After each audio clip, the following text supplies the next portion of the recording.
After years of saving, I bought my first house. My sister said, "This house belongs to my family now." My parents agreed. So I replied, "Over my dead body." Let me start from the beginning. I'm in my late 20s and work in operations management for a medium corporation. It isn't flashy, but it's consistent. Long hours problem solving and preventing things from coming apart. That's pretty much how I've spent my entire life, as the one who figures it out. In my family, this led to my becoming the responsible one, which essentially meant that no one checked on me since I would be okay. My parents, Gregory and Catherine, always acted as if I was born knowing what I was doing. They assumed that if I struggled, I could manage it. Meanwhile, my little sister, Chloe, was treated as a precious collection. Dust her off, keep her secure, don't let her feel overwhelmed. Every move she made, no matter how dubious, was lauded as heroic, difficult, or too much for her to bear. I stopped expecting fairness years ago. Anyway, after 5 years of saving every penny for going holidays and working additional hours whenever possible, I eventually purchased a home. Nothing dramatic, simply a 2-bedroom cottage on the outskirts of town. Most people would have turned it down since it required a lot of effort, but I felt I could create something substantial out of it if I was patient. The apartment had ancient paint peeling like thin paper flooring that looked like someone had dragged metal furniture over them for a decade, and a kitchen with cabinetry so bent I could see light through the gaps. But it was mine. No roommates, no landlords, and no shared walls. For the first time, I went into a space and felt relieved, as if the years of eating inexpensive food and maintaining my own car may finally be worth something. Renovating the house became my second full-time job. I'd work a 9-hour shift, come home, change clothes, and tackle whatever problem the house threw at me. I watched the video after the tutorial until my eyes burned. Some evenings, I fell asleep on the floor with tools all about me. My shoulders hurt for several weeks. Weekends were reserved for larger jobs like rebuilding the bathroom, removing old flooring, and repairing the sagging deck. My friend Marcus came by to assist with the bigger items. He's been my best buddy since high school and knows enough about my family to understand why I am the way I am.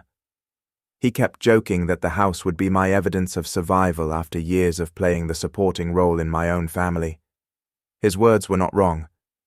When I eventually brought my parents to see the development, they seemed proud in that low-key manner folks do when they don't want to make a big deal about anything.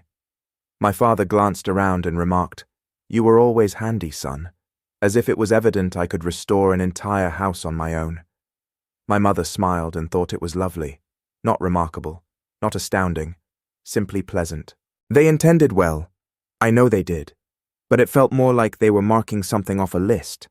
If Chloe had done the same task, they would have hosted a celebration complete with decorations and speeches.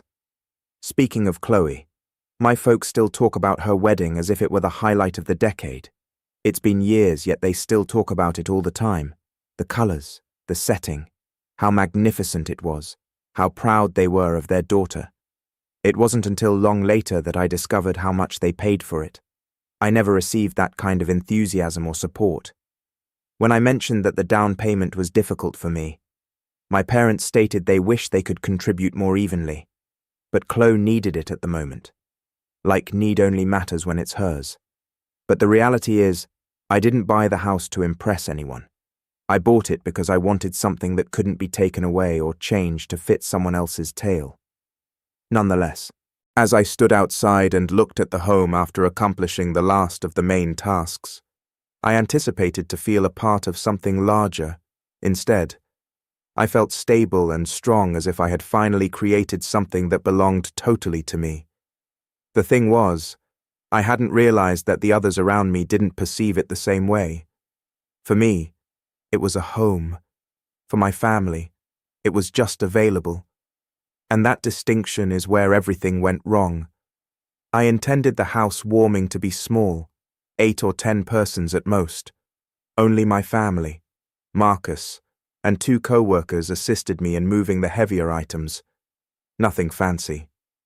I bought a few pizzas, laid up some folding chairs because the living room furniture hadn't come yet, and planned a casual afternoon where folks could see the work I'd done.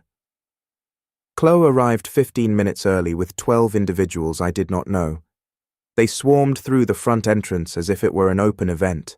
I hardly had time to digest it before Catherine clapped her hands and stated it was wonderful that Chloe added to the family enthusiasm.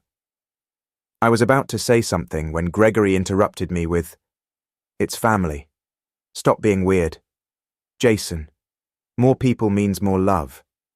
It didn't feel like love. It seemed like siege warfare.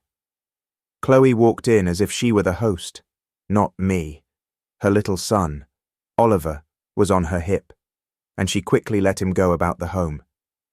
The guests she invited strolled around opening drawers and complimenting items that didn't require them, such as the hallway light switch. Her spouse, Gavin, came in last.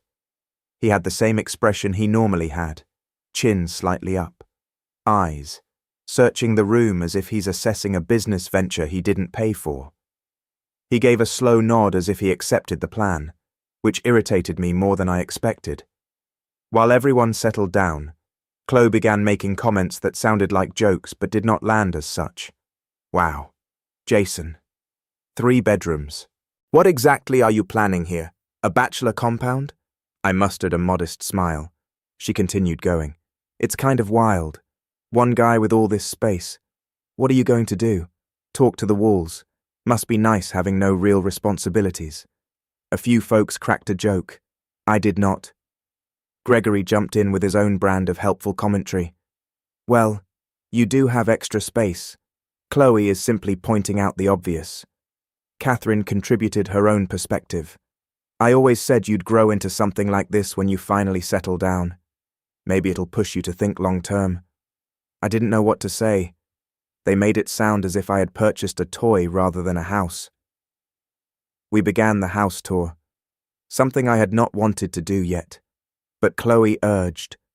She moved ahead of the group, opening doors as if she were inspecting property she already owned. When she entered the first bedroom, she turned to her audience and remarked, "This would be perfect for Oliver. Look at that natural light." "He needs sunlight," I blinked, believing she was exaggerating. She was not.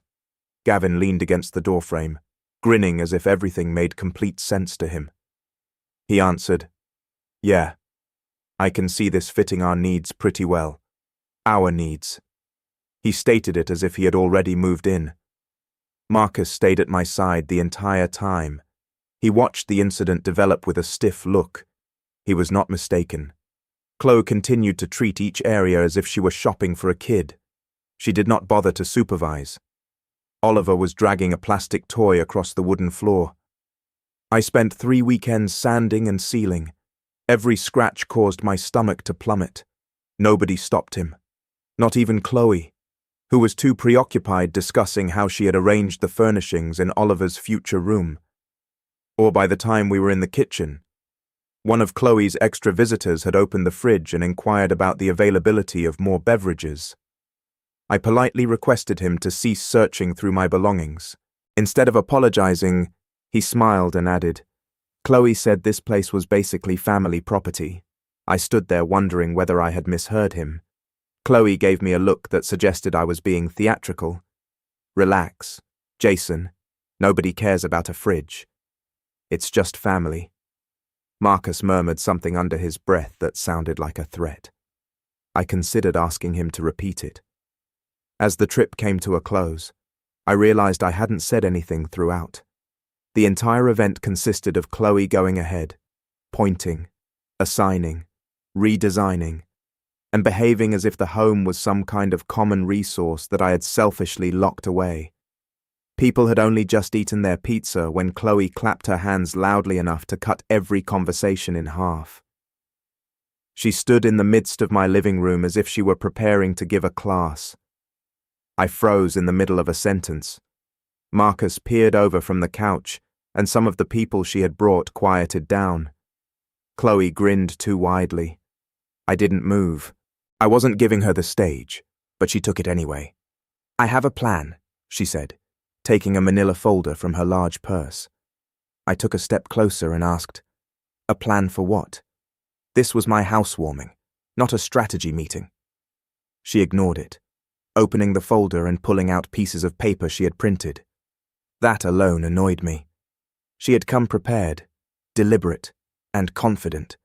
Since Oliver needs a yard in stability, she started off, and since you have all this unused space, Gavin and I came up with a solution that benefits everyone. I crossed my arms and straightened my shoulders, indicating that I would not entertain whatever this was, but she did not back down. If anything, she straightened up as if expecting a claim. "You transfer the deed to us," she added as if she were requesting a cup of sugar. "It makes the most sense. A young family needs a home more than a single man does." The room fell dead silent. Gavin stepped up beside her, hands in his pockets, like he was here to negotiate the merger of two companies. "Your mortgage isn't crazy," he said, nodding toward me. "It's doable, and we already mapped out how we'll use the rooms." I abruptly interrupted him. "You're talking like you own the place." Gavin smirked as if I were being exaggerated. "We're being practical. You're a grown man with extra rooms, and your nephew actually needs the space." Chloe laid another sheet on the coffee table. "Here's how it works. You transfer the house to us, and then you can rent the basement apartment. We'll finish. It'll be perfect for you." Something warm crawled up the back of my neck as I heard her confident voice. I came closer, dropping but not softening my voice. "I'm not renting anything from either of you. I bought this house and renovated every inch of it myself." Chloe brushed it aside as if it didn't matter. Yes, you worked hard, but stability for a child is more important than your pride." Then the figures were released. Chloe pointed to a page with highlighted lines. "The mortgage is around $1,300 per month." I did not respond. Gavin moved forward. "We can contribute $500, maybe $550 when things are going well. You'd cover the rest because you make more." I laughed sharply and loudly. "You want me to give you my house and pay most of the mortgage?" Chloe asked without blinking. "It's not giving. It's helping your family. If you say no, you're choosing money over blood." This time, I didn't hold back. "You don't get to guilt trip me in my own living room." Chloe attempted to maintain eye contact, but mine didn't move. She glanced away first. Gregory cleared his throat and stepped forward, attempting to appear indifferent. "Let's just hear both sides." I stopped him off. "There aren't two sides. There's my house, and they're attempting to take it." Catherine stepped in immediately, hands raised as if she were the referee. "Jason, honey, stay calm. Your sister is just trying to solve a problem. No need to get so tense. She was staring at me. She made up a problem, and her solution is stealing my home." Marcus rose from the couch, arms folded. Gavin snorted and puffed up. "This isn't a negotiation. This is theft with extra steps. You don't understand how housing law works. I read that if you have extra rooms and refuse to assist family members, a court can—" Marcus chuckled sharply and without amusement. "That's not a law. That's something you saw online." Gavin's eyes widened as if he had been caught cheating on an exam. "It's a thing courts look at. Neglect." "Stop," I spat out. "Don't pretend you know anything about law. You downloaded one PDF and now you think you're a judge." Chloe's expression got cocky. "So, you hate your nephew? That's what this is. You'd rather have him grow up in an apartment without a yard than support us. You are heartless." And I moved closer, looming above her. "Do not use your child as a shield. This is about you desiring something I've earned." The room was silent for a moment. Everyone was waiting to see what I'd do next. Chloe looked around as if she expected someone to back her up. Nobody did, not even the weird guest she brought in. I pointed to the door. "All of you get out now." Chloe gasped like I had smacked her. "You're kicking out your own family." "Yes," was my response before you try stealing anything else. Gavin grumbled something under his breath, but did not dispute. Gregory appeared astonished. Catherine covered her lips, but I didn't mind. Marcus stepped beside me like a wall. I opened the door wider, and one by one, they departed. That's when the house stopped feeling safe, and this was merely the beginning. My phone lit up the morning after I kicked everyone out before I even got out of bed. At first, I assumed it was Marcus checking in. No, that was Chloe. A wall of text dominated the screen. Paragraphs, voice notes, screenshots of stuff I never said, and lengthy guilt trips written as if she were auditioning for a theatrical speech. She didn't even attempt to conceal the insults. You're not a real man if you can't help your own family. You only care about money. You're cold and selfish. Oliver deserves better than an uncle like you. She alternated between threatening me sobbing digitally with sad emoticons and lecturing me on what it takes to be a brother. There was no pause between texts, only non-stop alerts. Then Gavin started. His tone was not hostile. It seemed condescending, as if he believed my reaction last night was only a little setback. Let us know when you're ready to have a mature conversation. We can work out the rent terms when you calm down. I'll start looking at contractors for the basement. Don't worry, I'll pick affordable ones. He texted as if he were the owner.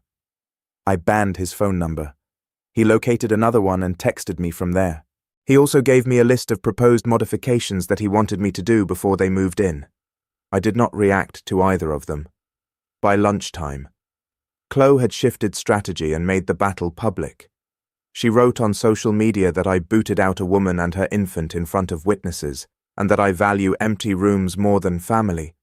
People who were unaware of the circumstances commented with love and "Stay strong, mama" under her messages. She even shared a few images from inside my home in the comments. Several of the individuals she brought tagged themselves in each other as if it were a typical gathering rather than an ambush. I wasn't shocked when she twisted it. I was amazed by how quickly people believed her. Gregory called it about 3. I expected him to start with something logical, noting how ridiculous the previous night had been. Instead, he sighed as if I had caused it all. Jason, can't you just apologize and talk to your sister?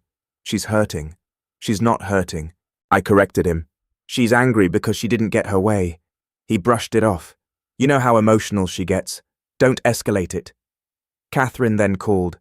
I sent both of them screenshots. Proof. Actual texts and voice messages in which Chloe called me heartless and Gavin pretended to have already moved in. Catherine continued to minimize it. Gregory interrupted with, "You're being arrogant, son. You're always stuck in your ways. Just be the bigger person." I nearly laughed. She attempted to take my house. How am I the problem? Neither of them responded. Marcus paid a visit that night. I showed him each message. He did not sugarcoat anything. "This is harassment," he stated. "You need to document everything, including screenshots and timestamps, and upgrade your security. People like this don't stop just because they're embarrassed." There's something in Chloe's tone that felt unstable, as if she'd convinced herself she was owed something. So, I installed exterior cameras the following morning. Doorbell cam, backyard cam, new locks, motion lights, nothing fancy, but enough to help me sleep better. I stopped opening the door until I had checked the camera first. They recorded to the cloud, which made me feel a little safer. But the majority of what they captured at night was shape and motion rather than clean faces. When Gregory and Catherine learned about the cameras, they acted as if I had bought attack dogs. "You're escalating," Gregory stated. "You're treating your sister like a criminal," Catherine added. "This is unnecessary." "No, I said this is protection." They refused to accept that. Family gatherings changed quickly. I stopped going and relatives who only knew Chloe's version began acting as if I had committed a crime. I received texts from cousins repeating her lines. Family members should not fight over a house. You could have handled it differently. She just wants stability for her child. No one seemed to care that the stability she desired was the result of years of work I had done alone. Even worse, Word spread that I exploded at the party, as if raising my voice in response to someone demanding ownership of my home was an unreasonable reaction. Gavin claimed I threatened him, which never happened. I did not threaten to hurt him. I did not make any violent promises as he had told people. I shut him down and told him to leave. That is it. By the end of the week, it felt like half of my family had transformed into Chloe's echo chamber. Marcus remained consistent, though every day. He reminded me to avoid emoji traps and manipulative messages. He advised me to save everything and maintain a calm exterior. People like them use chaos as leverage, he explained. Do not give them more. I tried, but each day felt like a new level of disrespect, an accusation, or an attempt to make me feel guilty for not handing over something I built myself. I already had a work trip scheduled for the following week. It should have been a straightforward 2-day conference out of state. Instead, I left with a heavy tension in my chest. As I locked the door behind me, the morning I left, I looked back at my house, for the first time since purchasing it. I did not feel excited or proud when I looked at it. I felt uneasy. Something was approaching and I could feel it. I was halfway through the second day of my business trip when my phone rang with an unknown number. Normally, I ignore them, but something told me to pick up. A calm voice introduced himself as a member of the fire department in my hometown. He gave my address and then said the words I never expected to hear. There's been a fire at your property. Everything around me vanished for a split second. My laptop screen, the conference room, and the notebook in front of me were gone. My first instinct was not even fear. It was disbelief. I inquired whether they had the wrong address. They did not. I grabbed my bag, informed my supervisor that I had an emergency, and got into my car. The drive back was a blur. I don't even remember the roads. Only the pressure in my chest increased as I got closer to home. Marcus called because one of my neighbors had his phone number after helping me with the deck. They're saying your place is on fire. He told me. I'm heading over right now. When I finally arrived at my street, I noticed the flashing lights first. Fire trucks, police cars, a few neighbors standing outside in their jackets. And then I noticed it. My house, or what remained of it. The right side was completely blackened. The windows had been blown out. Smoke was still coming from the roof. My stomach dropped so hard that I felt lightheaded. What hit harder was seeing Gregory and Catherine standing with 2 officers talking quickly and waving their hands as if they were defending someone. Catherine approached me before I could say anything. Jason, honey, don't panic. These things happen. These things? I inquired. My voice sounded sharper than I intended. Gregory stepped in quickly. My house is destroyed. We don't know what caused it yet, so don't go accusing anybody. Fires start accidentally all the time. I had not accused anyone. They were saying it before I had even processed the scene. One of the firefighter investigators approached me. He introduced himself, asked if I was the owner, and began walking me through what they had seen thus far. His tone was professional, but firm. They deemed the fire suspicious. The point of origin appeared to be intentional. There were signs that someone had been near the side entrance recently. When they inquired about cameras, I pulled up the clips. The footage showed a figure cutting across the yard's edge toward the side entrance, hood up and head down. Nothing you could positively identify from a grainy nighttime video. The feed then dropped as if the power or router had been disrupted. A few minutes later, the fire started. Then Catherine said, "Remember, our daughter lives nearby. She would never do anything like this." The investigator looked perplexed. "Ma'am, we didn't mention any suspects. That said it all. The police wanted to speak with me. They led me to the back of a cruiser, which was quieter. They inquired about conflicts, recent threats, and anyone who may have a motive. I opened my phone to show them everything. Chloe's lengthy messages, Gavin's smug texts, public posts, and even the housewarming chaos. That's a lot," the officer stated. "I know. Do you have the names of the people who were at the housewarming? Not all. I informed them. She brought strangers, but she posted about it and they tagged themselves in the comments. I screenshotted it all. They photographed my phone screen, asked follow-up questions, and carefully documented everything. As I walked back toward the curb, I noticed Chloe standing a few feet away, arms crossed and eyes red as if she had been crying. She was not being questioned. She was not upset by the fire. She seemed upset that I was giving the police information. When she saw me, she immediately went into performance mode. "I can't believe you're letting them think I had anything to do with this," she said, her voice trembling. "I'm your sister. I'm your mother. Why would I ever hurt you? I didn't say she did anything. I did not imply it." But she responded as if she had already been accused. Gavin stood beside her, trying to appear composed. "You need to be careful what you're saying to officers," said the man. "You're emotional. You don't want to create a false version of events." He was staring at me. I told them the truth. He gulped hard.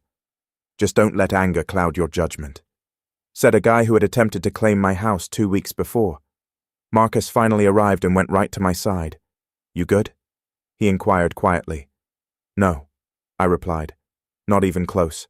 He remained there, a steady presence. While Gregory and Catherine hovered on the opposite side of the yard, I overheard Gregory tell an officer, "My daughter would never do this. She's a caring person. Whoever told you otherwise is exaggerating." The officer responded, "Sir, we're gathering facts. We haven't been told anything specific." Catherine kept looking at me as if I was the one who started the fire by cooperating. When another investigator approached me with clarifying questions, Gregory stepped forward like a defense lawyer. "Do you need to keep asking him questions? He is upset. Consider saving it for later," I said. "Dad, let them do their job." Catherine looked at me as if I had betrayed her. The questioning continued. More evidence was collected. More officers were walking around the property, every few minutes. Someone would ask me another question about the timeline or motive. Each time, Chloe and Gavin became more tense. Eventually, one officer approached me and spoke quietly. "I'm not saying anything officially yet, but the pattern of damage and the timing lines up with someone who knew you weren't home." My teeth were grinding. I didn't say anything. When I looked back at my parents, they were huddled around Chloe as if they were comforting the victim herself.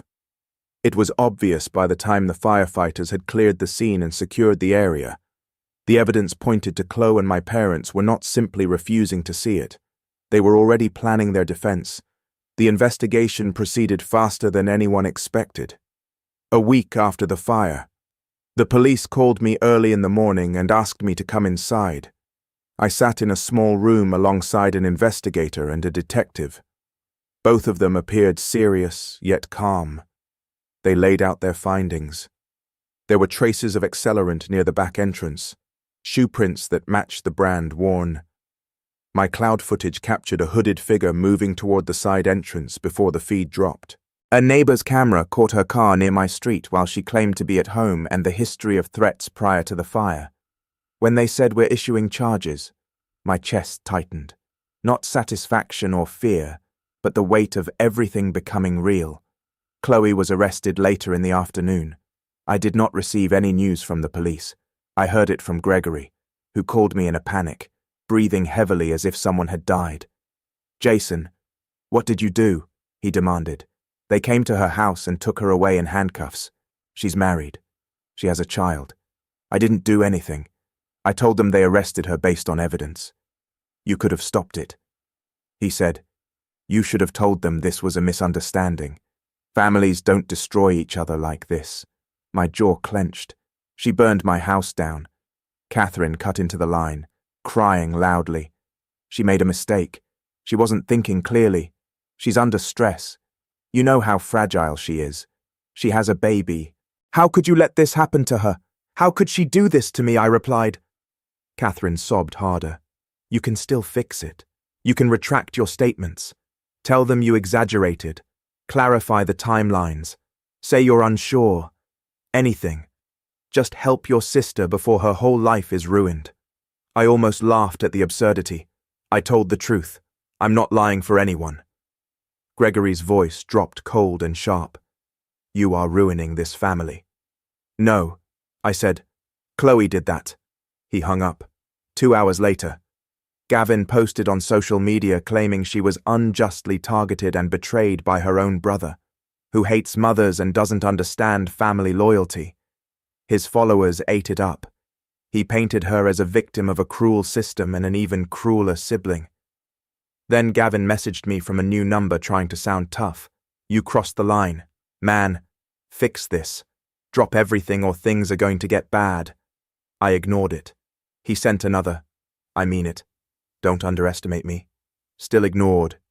That evening, I stepped out of my car in my driveway, or what was left of it, when I heard someone walk up behind me fast.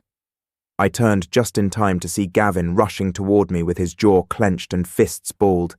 You think you're some kind of hero? He snapped. You think you're going to win? You're nothing without family. Nothing. Before he could grab me, I shoved him backward. He stumbled but came right back, swinging sloppily. I sidestepped, grabbed his arm, and pinned him against the hood of his own car. He struggled, but he wasn't strong. He fought like a man who thought bluster was enough. You want to try that again? I said through my teeth. Marcus pulled into the driveway right then and saw the whole thing. He got out ready if needed, but he didn't have to lift a finger. I had Gavin completely locked. Get him off your property and call the cops, Marcus said. Gavin tried one more weak shove, so I released him with a hard push that sent him stumbling several feet back. He tripped, caught himself, then pointed at me with a shaking hand. You'll regret this, he hissed. You're destroying our family. Your family destroyed itself. I said, now get off my property. He scoured to his car and peeled out like a teenager who just lost a fight he started. Marcus walked over. You okay? I'm fine.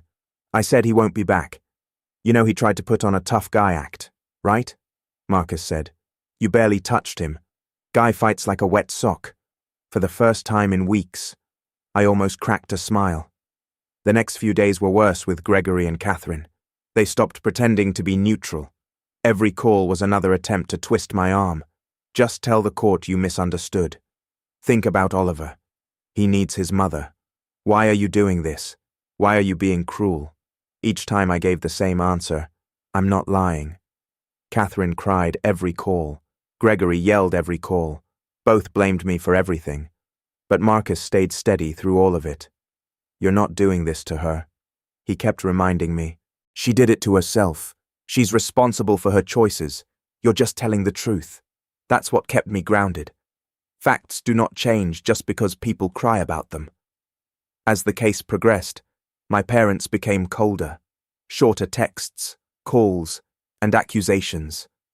It wasn't long before the tone changed from begging to resentment, like they despised me for not sacrificing myself in the way they expected.